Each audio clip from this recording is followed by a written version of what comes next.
За доллар индексийн хувьд бол за өнгөрсөн 7 хоногийн Америк нэгдсэн улсын инфляцийн түвшин CPI мэдээ бол гарсан. За энэ маань өмнөх сараас бол буурж орж ирсэн бас нэлийн 708.2-оос 775 хүртэл унаж орж ирсэн. За энэ нь сүүлийн 4 удаагийн байдлаар мөнгөний бодлогын хөвг 0.75%-аар бэйс нэгжээр бол одоо нэмэгдүүлээд байгаагийн үр дагавар нь бол одоо ажиллаж байна. Үр нөлөөгөө өгж гинэ гэсэн нэг иймэрхүү байдлыг бол зах зээл сигналдаж авах шиг боллоо. За техник шинжилгээний хувьд бол доллар индекс маань өөрөө энэ хүчтэй өсөлтийн хөдөлгөөн маань бол өөрөө жижиг цагийн доовыг өсөлтийн доовыг бол эвдэж за мөн ханшийг хамгаалж байгаа сэрийг бол бас мөн сэтлэж ханш бол доошогоо хөдөлгөөнд бол орлоо.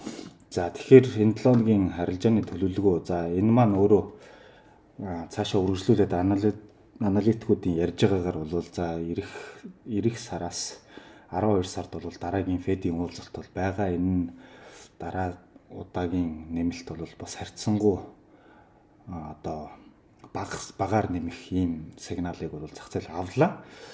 За тэгэхээр эдгээр зүйлүүдийг фундаментал ойлголтуудыг зүгээр бодоод анализ хийгээд үзэхэд долларын индексийн хувьд бол он дуустал за энэ орж ирж байгаа яг энэ спорт резистенсийн бүсэд дотор рейнжийн хөдөлгөөн явах магадлалыг бол нэлээд өндөр болголоо гэж би бол харж байна. За арай илүү 2 цаг руу оруулаад үзье.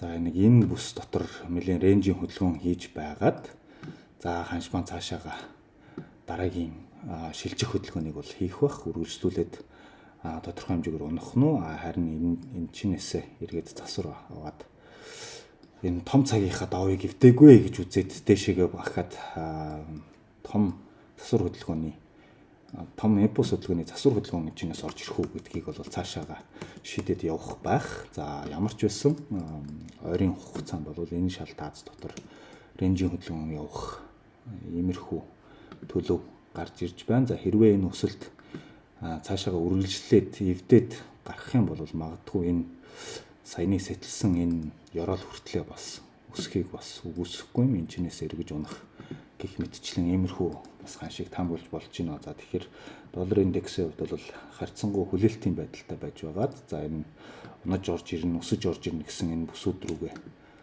ханшийг бол хөдөлгөөнүүд гарсны дараа арилжааны төлөвлөгөөгөө арилжааны шийдвэр гаргаж арилжаанд оролцох тухай байна. За баярлалаа.